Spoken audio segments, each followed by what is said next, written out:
my goodness, it's so good to be with everybody. Please have a seat. Please have a seat. If you have a seat, please have a seat.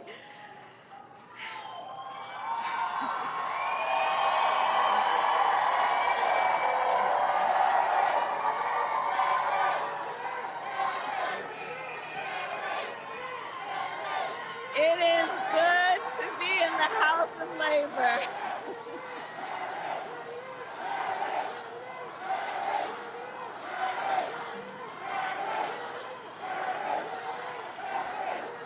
Thank you. Thank you. Thank you. Thank you. Thank you. Thank you. My goodness. Thank you, everybody. Thank you. Thank you. Thank you. Thank you. Oh, thank you all. Thank you so very much.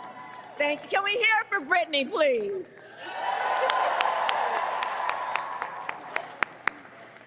Oh, thank you all. It's so wonderful to be back with everyone here. Thank you. That means so much more than I can say. Randy, thank you for your friendship, your long-standing friendship. As we all know, Randy is a force, and she has been an incredible friend and an advisor to the President and me. And I want to thank you on behalf of the President and me and our country for all that you are. And I want to begin by saying a few words about our President, Joe Biden. You know, right? Yeah. So last night, our President addressed the nation, and he showed once again what true leadership looks like. He really did. His words were poignant. You know, I'll speak in a moment about the importance of reminding people of history, teaching America's true history. He thinks and talks about his work and our country, understanding what it means in terms of what we do now and how that will impact the future. He thinks about our history in the context of the importance of the work we do now. And over the past 3.5 years, and over his entire career, Joe has led with grace and strength and bold vision and deep compassion. And as he said, that's right. And as he said, in the next 6 months, he will continue to fight for the American people, and I know we are all deeply, deeply grateful for his continued service to our nation. Thank you. Thank you. And to the members of AFT, I thank you for your service to our nation.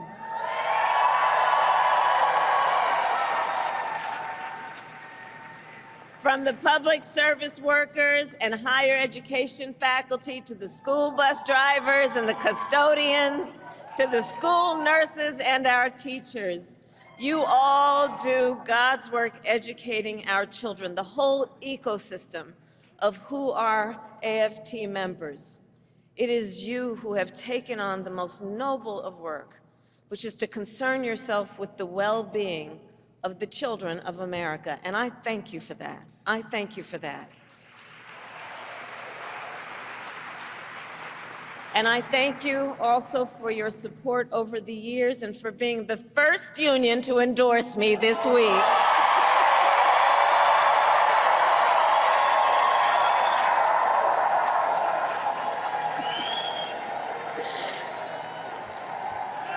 Thank you. I thank you. I thank you. And as you may know, I am a proud product of public education.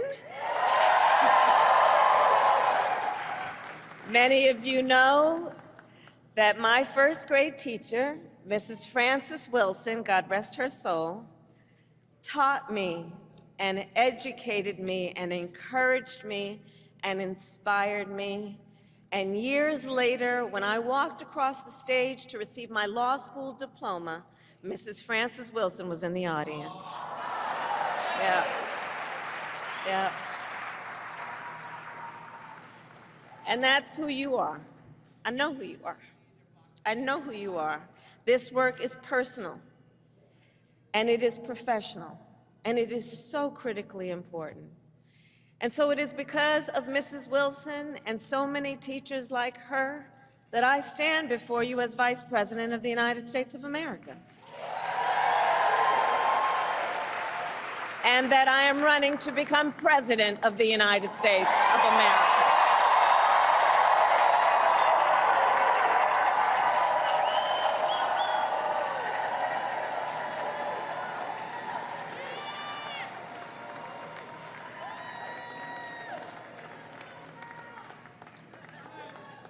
And what I know firsthand is that our teachers and all those who are here, all the members of AFT, I know that by nature, you are visionaries.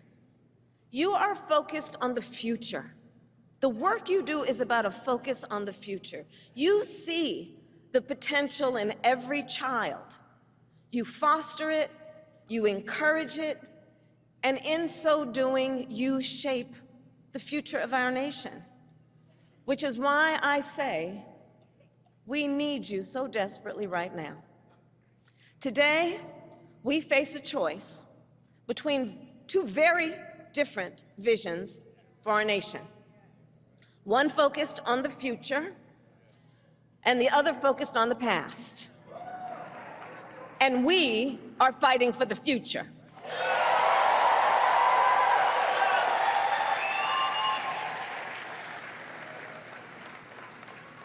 And in our vision of the future, we see a place where every person has the opportunity not just to get by, but to get ahead. A future where no child has to grow up in poverty, where every senior can retire with dignity, and where every worker has the freedom to join a union.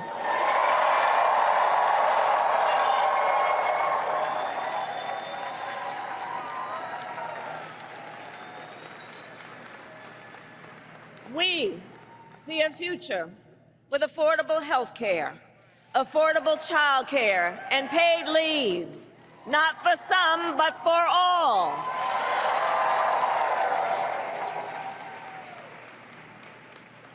We see a future where every student has the support and the resources they need to thrive, and a future where no teacher has to struggle with the burden of student loan debt.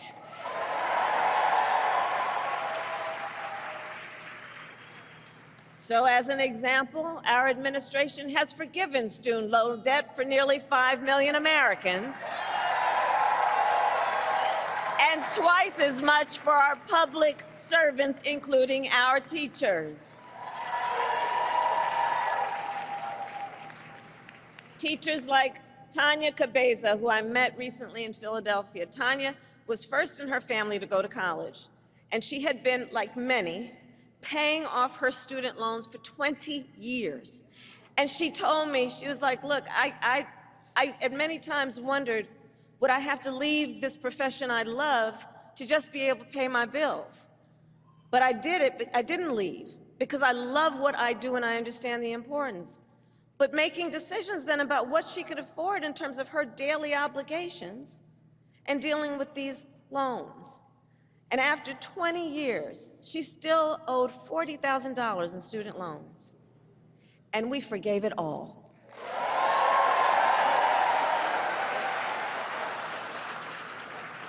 When she learned, she told me, she said, when she learned that her loans had been forgiven, she said, well, me and my children knew our lives had changed, and we were just dancing. So there we go. But we are clear-eyed. As we work to build a brighter future and to move our nation forward, there are those who are really trying to take us backward.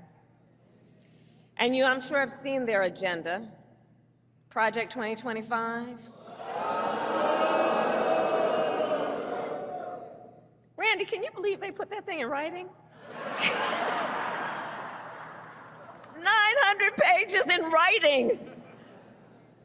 So Project 2025 is a plan to return America to a dark past.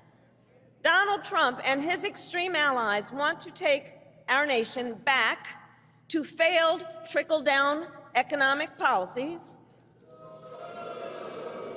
back to union busting, back to tax breaks for billionaires.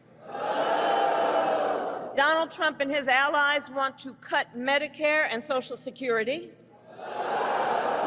to stop student loan forgiveness for teachers and other public servants. And I say to AFT, they even want to eliminate the Department of Education and end Head Start, which of course would take away preschool from hundreds of thousands of our children. He intends to give tax breaks to billionaires and big corporations and make working families foot the bill. And he intends to end the Affordable Care Act. Now think about that, to take us back to a time when insurance companies had the power to deny people with pre-existing conditions. Remember what that was like? Children with asthma, women who survived breast cancer, grandparents with diabetes. You know, America has tried these failed economic policies before, but we are not going back. We are not going back.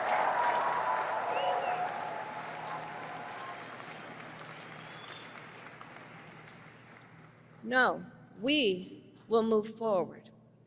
And one of the best ways to keep our nation moving forward is to give workers a voice, to protect the freedom to organize, to defend the freedom to collectively bargain, to end union busting.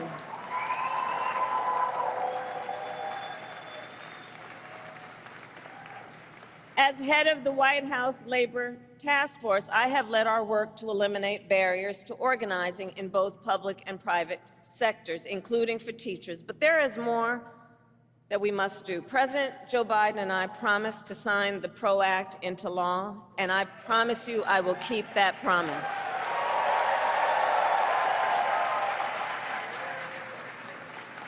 Because when workers join together and demand what is fair, everyone is better off.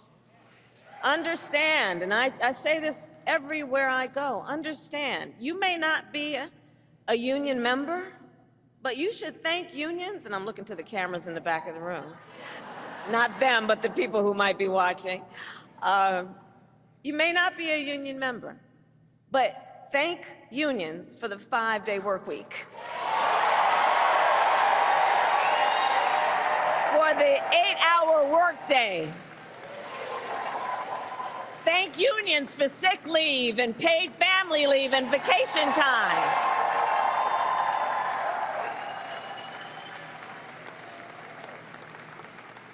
Because the fact is, unions helped build America's middle class. And when unions are strong, America is strong.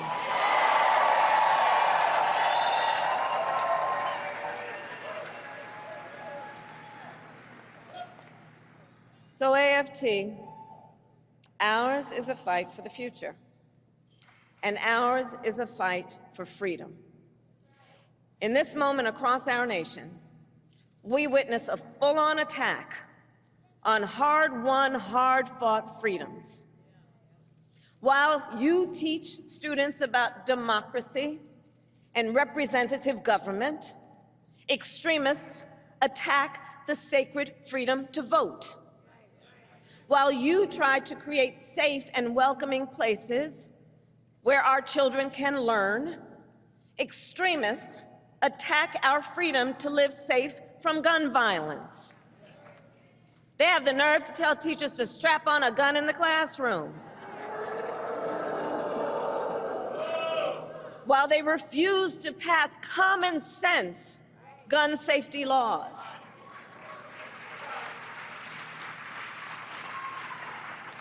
And while you teach students about our nation's past, these extremists attack the freedom to learn and acknowledge our nation's true and full history, including book bans. Book bans in this year of our Lord 2024. And on these last two issues, just think about it. So we want to ban assault weapons, and they want to ban books. Can you imagine?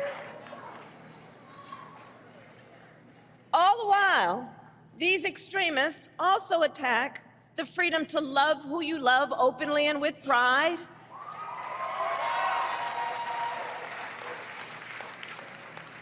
They pass so-called don't say gay laws.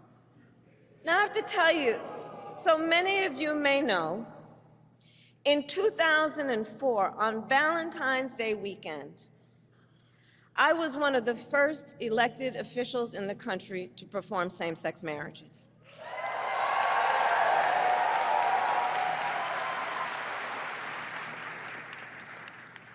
So here's the thing.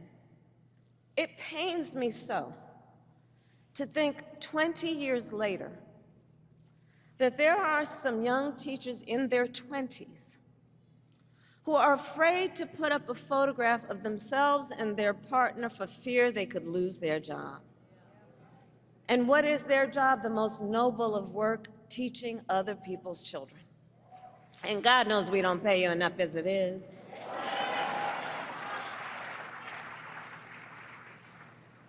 In this moment, we are in a fight for our most fundamental freedoms. And to this room of leaders, I say, bring it on. Bring it on. Bring it on.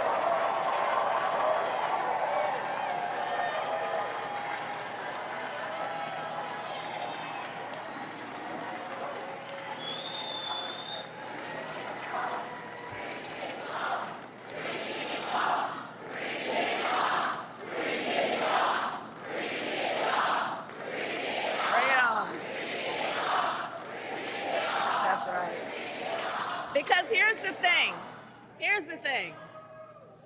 thing. We believe in our country. We believe in its promise of freedom.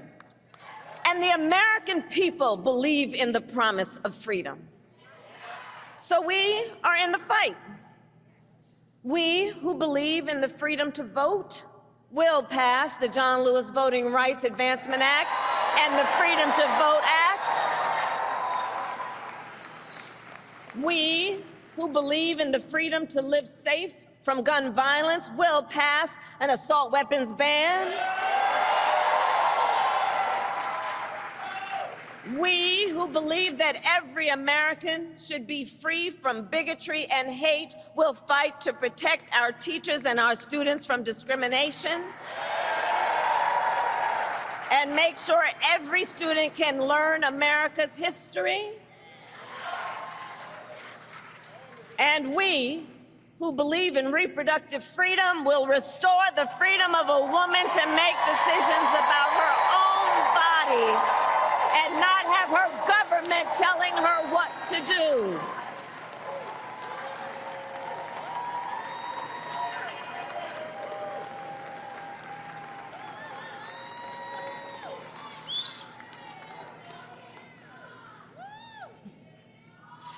So AFT, that's right, bring it on.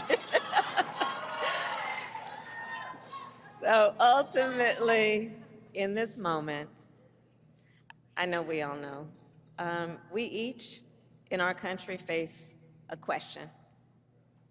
That question being, what kind of country do we want to live in?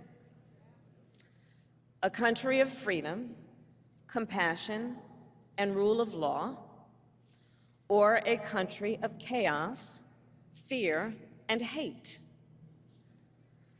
The beauty of our democracy is that we each have the power to answer that question when we vote. And when we vote, we make our voices heard. So today I ask you, AFT, are you ready to make your voices heard? Do we believe in freedom? Do we believe in opportunity? Do we believe in the promise of America? And are we